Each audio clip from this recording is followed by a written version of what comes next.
जो मर्यादा की सीमा, उस मर्यादा को सीमा को तोड़ देना ये न्याय संगत तो है नहीं। यही बात को देख कर कभी कभी क्या होता है, महाराज जी भी किसी भी सिचुएशन में जा कर के फंस जाते हैं।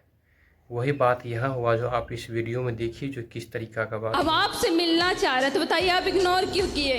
आपने बोला था हमें अकेले में मिलना है। हाँ, मैं अकेले में नहीं मिलता किसी से।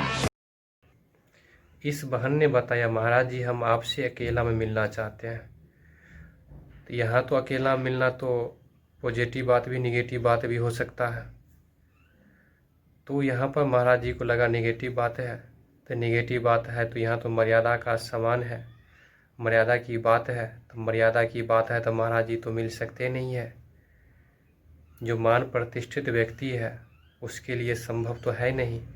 इसीलिए महाराज जी बोले हम कैसे मिल सकते हैं अलग में। अलग के साथ तो बताइए अकेला में कैसे मिल सकते हैं। अकेला की बात इसने की थी, जो न्याय संगत दृष्टिकोण से नहीं देखा जाता है। महाराज जी वही काम करते हैं जो न्याय संगत होते हैं, क्योंकि महाराज जी जो है प्रतिष्ठित व्यक्ति है, सम्मानित व्यक्ति है, तो वो ऐसा कोई भी काम नहीं करेगा जो उनके चरित्र पर धूमिल हो सकता है। महाराज जी जो भी बात बोलते हैं, फैक्ट बात बोलते हैं।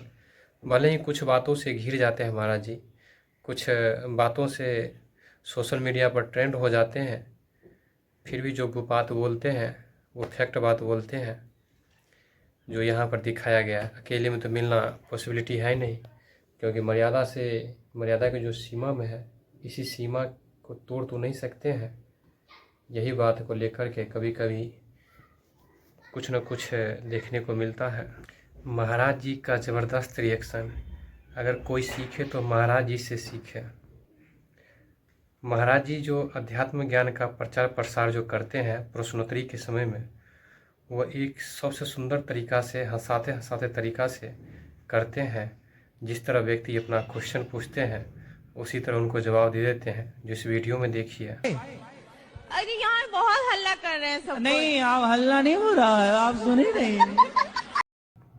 इस तरीके से हर प्रश्नों का जवाब देना सबसे सहज होता है और आसानी से समझ जाते हैं हंसते हंसते।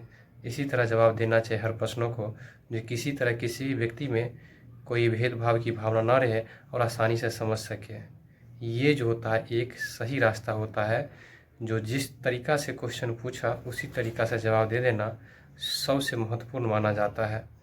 इसलिए महाराज जी से जो क्वेश्चन पूछते हैं, महाराज जी उसी तरीका से हंसा हंसा करके उनका जवाब दे देते हैं। कितने गजब तरीका से जवाब देते हैं महाराज जी। जो भी क्वेश्चन को समझाते हैं, जो भी बात को समझाते हैं, वह एक सरल भाषा में समझा देते हैं, जिस तरीका से प्रश्न किया जाता है। किसी व्यक्ति को ये फील नहीं होता है जो हमें समझने में कठिनाई का सामना पड़ रहा है, ये देखने को नहीं मिलता है। महाराज जी उसी भाषा में समझाते हैं जिस भाषा में पूछा जाता है क्वेश्चन। ये सबसे सुंदर तरीका हुआ, सबसे व्यवस्थित तरीका हुआ, सबसे आसान तरीका हुआ समझने का। महाराज जी जब अध्यात्म ज्ञान का प्रचार प्रसार करते हैं तो उसी में कुछ लोगों इनका खंडन भी करते हैं। जब अध्यात्म ज्ञान का प्रचार प्रसार करते समय महाराज जी ने ये बताया, जो बिस्कुट जो होता है वो विषों से भरा होता है, उसे नहीं खाना चाहिए। लोगों ने कितने इस बात पर मजाक उड़ाए, तरह तरह का फनी वीडियो बनाए, तरह तरह का पता नहीं क्या क्या तरह का कमेंट्स किए। बट ऐसा करना नहीं चाहिए, क्योंकि बंद पैकेट जो होता है वो सेहत के लिए सबसे हानिकारक होता है। अब देखिए इस वीडियो महाराज जी ने किस तरीके से समझाए एक बिस्किट के बारे में। जहर की किट मीन्स बिस्किट, जिसमें विष कूट कूट के भरा हो वो बिस्कुट। बिस्किट जो होता है वो मुख्य रूप से एक बंद पैकेट में आता है, और ये हर बिस्किट जो होता है वो सेहत के लिए फ़ायदाकारी नहीं होते हैं, क्योंकि आयुर्वेद के दृष्टिकोण से हम जानेंगे तो ये हमारे स्वास्थ्य के लिए हानिकारक माना जाता है। क्योंकि बंद पैकेट का जो भी सामान होता है उसे आयुर्वेद के दृष्टिकोण से इसे कहता नहीं खाने के लिए, फिर भी लोग परेशानी रहते हैं।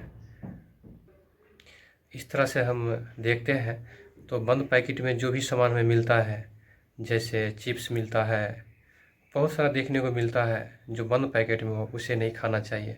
महाराज जी ने सच बताए थे, ये सब खाना नहीं चाहिए जो स्वास्थ्य के लिए हानिकारक होता है।